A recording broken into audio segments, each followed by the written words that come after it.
Hey everybody, welcome back to my YouTube channel. My name is Teri Hunter. I'm an intuitive astrologer, Reiki master, empowerment coach, and angel therapy practitioner. And I'm here today to talk about the full moon in Pisces on September 10th, 2022 at 2:59 a.m. Pacific time.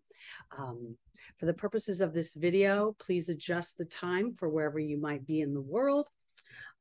I think this is a really fun moon because full moons always illuminate something that has been brewing since the new moon. And this particular moon is known as a harvest moon. And, you know, when we harvest something, we've been working hard in the fields. We've been tending to something. We've been nurturing it. We've been patient as it grows to fruition. So now let's look at this being in Pisces. Pisces is about my intuition.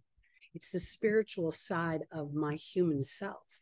It's the part of me that is about reflection and then assimilation of those reflections. Naturally, the 12th house rules. It rules where we feel in some ways isolated. In some ways, we feel it's our alone time. It's the bedroom. It's where we literally dream. It rules ashrams and it rules spiritual retreats and escapism. In some respects, hiding, being unseen. So there's a duality to the Pisces energy because it can very much give up its power and give up itself in the name of compassion.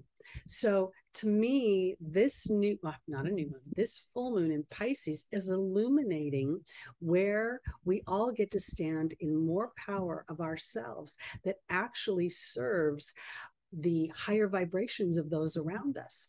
Sometimes when we purport compassion and empathy, we inadvertently support somebody's smallness, them being low or them being not viable to fulfill their dreams or to create good health or to create a good job.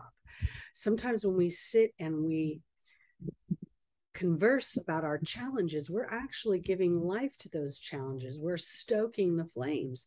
So I think that this Piscean full moon has an opportunity to harvest the spiritual work that we've been doing since the new moon in Pisces in March.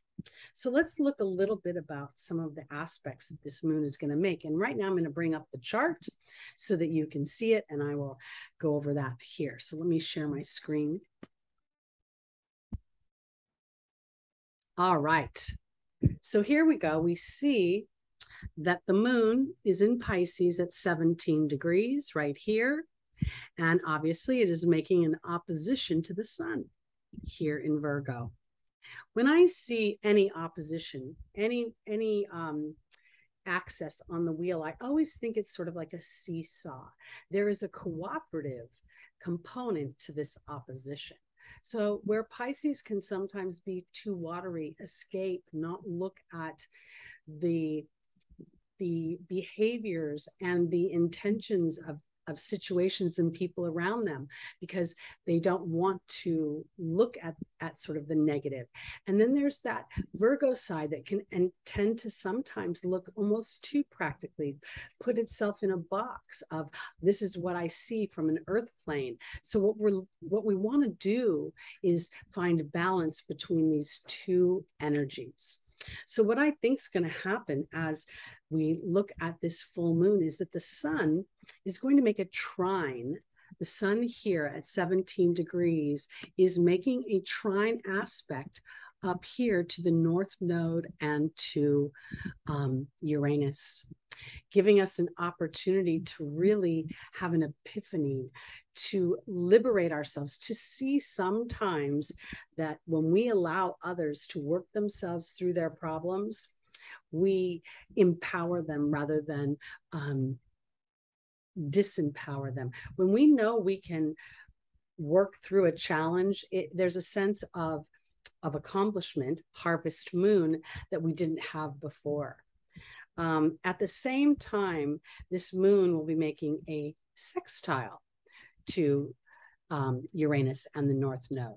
So let's just think about the North Node right now as a karmic point that we're stretching for in this lifetime. And so this sextile and this trine, that the sun being the trine, the moon being the sextile, are cooperative components, harmonious aspects that allow for epiphanies, allow for a feeling of liberation from old energies that felt repressive or felt obligatory or felt disempowering in some ways. We have Uranus at the Virgonian degree, and it's been there for a while, retrograde. It's making a square to Saturn, and that square is going to get tighter and tighter before the end of the year. So for me, this is a dynamic for us to really look at where we have escaped in some respects our own power, where we've been afraid to assert that power or to assert our own appetites, our own preferences, our own desires, the things that make us happy. Because the moon is now also making a sextile to Pluto. I'm sorry, let me rephrase that. I meant Neptune, the ruling planet of Pisces, is making a strong sextile to Pluto. So this is an opportunity to dig deep where we can find a harmonious and spiritual dynamic to divine disruption that may inadvertently kill off an illusion that has disempowered us or held us small. Because the biggest thing that I think is going on right now, while we have full moons all the time, we have new moons every month and full moons every month. We go through these cycles, but the aspects that are relating to them, the idea that Pluto is sextiling the ruler of the Piscean moon, Neptune.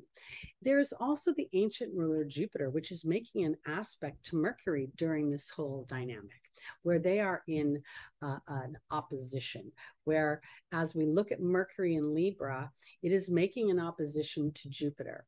Mercury is what we think, what we speak, what we read, the people we spend time with. And Jupiter is about our beliefs. Jupiter is about digging deep into a bigger version of things. You know, Jupiter expands things. It brings wealth. It brings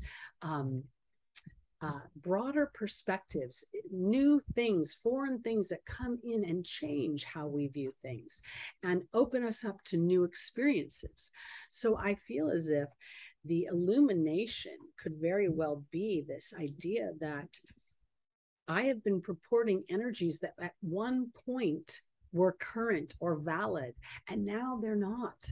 And the trine between the sun and Uranus gives me an opportunity to have lightning strike, to have this stroke of genius that says, maybe this dynamic hasn't served me or any of the parties involved. So I really think that this full moon in Pisces has a strong energetic signature that gives us an opportunity to take any divine disruption that we've been experiencing as Pluto's made its last few I want to say the last few trips around the end of Capricorn. How can I use that energy to serve me? I don't enjoy some of the challenging aspects of these planets, and I have Pluto squaring a lot of my personal planets right now, but it has also compelled me and in some ways forced me to look at where I've held myself small, where I've looked at people in my environment and held them on a pedestal they didn't deserve to be on. And so I think that this really has an opportunity to individualize yourself, to see how powerful you are through your thoughts, through your speech, through your concentrated focus. And so this full moon feels like it has an opportunity to harvest a bigger picture of what I've walked through. The humanity since 2019, and I mean, let's face it, there's always challenging times, but we've been experiencing transits that don't come around often. They're either, transits that have only come around once every few hundred, or in some cases, thousands of years. So when the soul is chosen to be alive during these times, the soul has chosen a real master class of awareness, of co-creation, of empowerment. Because from my perception and from what Spirit has shown me, the earth plane was never meant to be a place to be enslaved to, or to be dutiful to, or to be feeling like, I don't know, there's a lot of humans that aren't very happy right now because they're not living their authentic lives. So what I believe we're doing as we come into this Aquarian age is becoming aware of where we are purporting energies, thoughts, speech that is not true to what our heart wants to experience. And as we start to align to what we want to experience, the laws of attraction, the intrinsic nature of this earth plane starts to line up to bring in experiences to support that dynamic, which is why Pluto rules billionaires, and it rules an ability to engage others, but at a high vibration, you know, rather than the more manipulative side of Pluto. So while I'm not going to go through each individual sign in this particular video, I want to encourage you to focus on your moon sign this time. And if your moon happens to be Pisces, what can you really harvest from this time? What illuminations can you have during this time that don't put you in a place of regret or criticism or some sort of, oh, I shoulda, coulda, woulda, but rather a reflection that everything happens in its divine timing. And at this moment, as you are aware, and this full moon has illuminated behaviors from others, environmental dynamics that have felt disempowering, now is an opportunity to really, as I said earlier in the video, to reflect and then assimilate, to show self-compassion as you begin the arduous work of harvesting all that you have been nurturing and growing over these last 6 months. The day before this full moon, Mercury is going to station retrograde in Libra, another sign that is very harmonious and very cooperative. So I feel like the idea of Mercury stationing at 8 degrees, and it's going to be there for 8 days, I think, like until the 13th. So it's stationed retrograde, or it's stationed in direct before the retrograde, then it stations to go retrograde, all anchoring this mercurial energy in. How is my environment affecting my thought process? How am I tethering myself to a story that no longer serves me? Because as I open up a story to tell a new story, and maybe that story isn't something that's based in fact, Virgonian practicality, but rather the version, the vision, the verbal vision board that you want to start to tell that story. And then we start to see the universe bring those components in. And that's where Mercury becomes the teacher. And it isn't teaching because I'm talking at you. It's teaching because I personally have assimilated what my beliefs are, opposition to Jupiter, and I've allowed the transformation that Pluto has been offering, where I don't want to villainize any illusions I might have had or any escapism behaviors that Neptune purports and Pisces can purport, but then to see that now I choose not to escape. Now, and I don't choose to confront, I choose self-compassion. I choose me.